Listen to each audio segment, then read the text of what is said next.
Hello friends, welcome to the house of fund. दोस्तों, आज की कहानी है एक हंसते खेलते परिवार की, जिसमें सिर्फ पति पत्नी और उनके 2 बच्चे रहते थे। ये परिवार बेहद ही खुशहाल परिवार हुआ करता था। लेकिन एक दिन इस परिवार के साथ कुछ ऐसी घटना घट जाती है जिसे सुनकर आपके रोंगटे खड़े हो जाएंगे।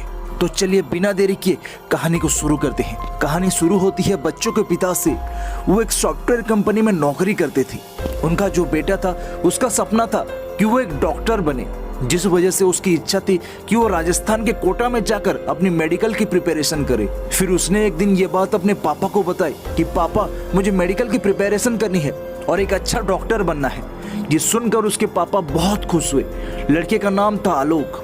आलोक ने कहा कि पापा, मुझे कोटा जाना है और वहीं अपने आगे की प्रिपरेशन करनी है। दरअसल इसी साल उसने अपने 12th के बोर्ड एग्जाम्स कंप्लीट किए थे। पापा ने तुरंत ही एडमिशन के लिए हाँ कह दिया।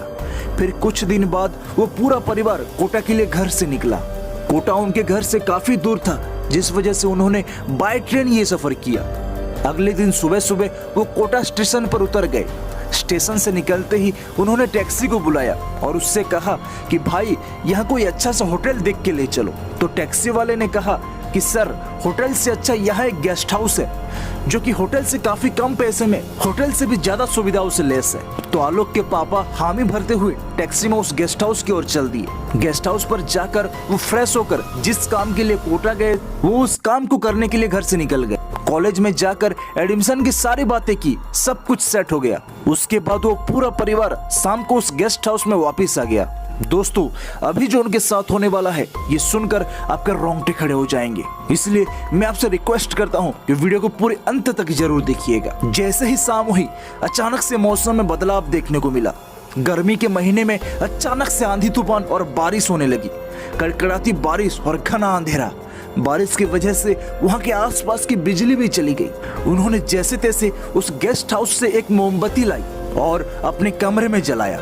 जैसे ही रात होता गया, वो जगह बेहद ही सुनसान होती चली गई। मानो ऐसा लग रहा था कि वहां आसपास इस परिवार के अलावा और कोई भी नहीं है। जैसे ही रात के 12 बजे अचानक सब कुछ शांत हो गया।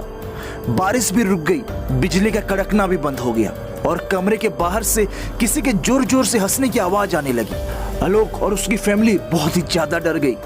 उसके बाद आलोक के पापा जैसे तैसे हिम्मत जुटा के कमरे के बाहर निकले तो उन्हें वहां पर दिखाई दी एक परछाई और उसकी आहट, जिसके बाल बेहद ही काले और लंबे घने थे और उसकी आंखें जर्जर लाल रंग की थी, जो इन्हें देखकर बेहद ही जोर जोर से हंसी जा रही थी। आलोक के पापा डर के मारे तुरंत अपने कमरे में आकर अपने कमरे के गेट को बंद कर देते हैं। कुछ देर बाद कमरे के गेट से तेज आवाज आने लगी, मानो ऐसा लग रहा था कि कोई बुला रहा हो। लेकिन आलोक के पापा गेट नहीं खोलते। उन्होंने पूरी रात उस कमरे में डर के साए में बिताया और सुबह होते ही वो वहां से स्टेशन की ओर चल दिए, क्योंकि अगले दिन ही सुबह उनकी वापसी की टिकट थी। उसके बाद से आज तक ना तो आलोक और ना ही उसके पापा कोई भी कभी भी कोटा आया। आलोक अपने ही घर के पास के किसी कॉलेज में एडमिशन लेकर पढ़ाई करता है। बाद में काफी पता लगाने के बाद ये पता चला कि उस गेस्ट हाउस में एक लड़की की आत्मा रहती है और जिस कमरे में आलोक की फैमिली रुकी थी, उसी कमरे में उसने आत्महत्या की थी। दरअसल वो लड़की भी प्रिपरेशन करने के लिए कोटा आई, लेकिन एग्जाम में पास ना हो पाने के कारण उसने उस कमरे में आत्महत्या कर ली थी।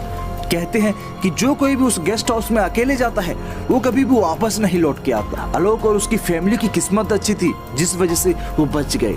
दोस्तों, कहानी कैसी लगी कमेंट में जरूर बताएं और ऐसे ही हॉन्टेड एंड हॉरर स्टोरीज के डेली अपडेट के लिए चैनल को तुरंत सब्सक्राइब करें। मिलते हैं अगली वीडियो में एक नई कहानी के साथ।